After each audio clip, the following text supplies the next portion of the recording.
Hello and thank you for joining me. So tonight we have the gripping finale of the BBC's hit show, The Traitors.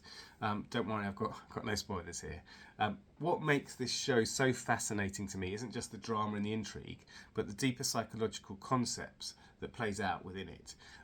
It's rooted in a game called Mafia, which is what the show is based on. This was originally invented by a Moscow State University psychology student, Dmitry Davidov. The game was designed to explore conflict between two distinct groups, an informed minority, the traitors, and an uninformed majority, the faithful. Davidov's theory was that the informed minority often has the upper hand over the uninformed majority. The concept that feels eerily relevant in today's political climate, especially in the States, some of our work hierarchies maybe, and even in our personal lives. Watching The Traitors, I can't help but think of Patrick Lencioni's model for high-performing teams. Which many of us have encountered and we use on leadership programs. According to Lencioni, the 5 pillars of effective teams are building trust, fostering healthy conflict, promoting commitment, ensuring accountability and achieving collective results.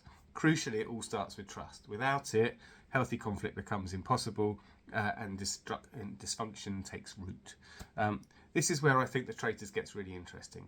Contestants on the show obviously cannot trust each other, that's the whole basis of it, so distrust ripples through their interactions. Without trust, they fall into one of two traps, either destructive, unhealthy conflict or false harmony where everybody pretends to get along to avoid being targeted. As a result, cliques happen and form, paranoia spreads, accusations fly and allegiances crumble. I think, for instance, you can spot things like affinity bias as contestants instinctively trust those that seem more like them. You can see herd mentality override logical arguments with people clinging to flawed assumptions simply because the group agrees. Contestants often become entrenched in their own views, refusing to adapt even when the evidence in front of them shifts.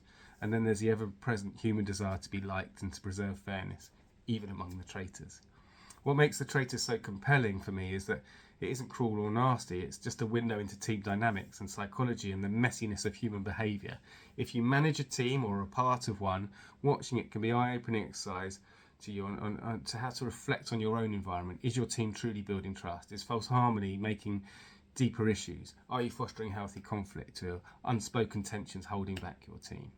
Whether you watch it for entertainment, value, or for its psychological insight, The Traitors offers a fascinating reminder of how fragile trust can be and how crucial it is to effective teamwork.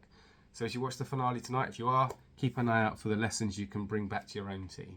After all, the best teams don't just survive, they thrive and they trust each other enough, especially when things get a bit tough.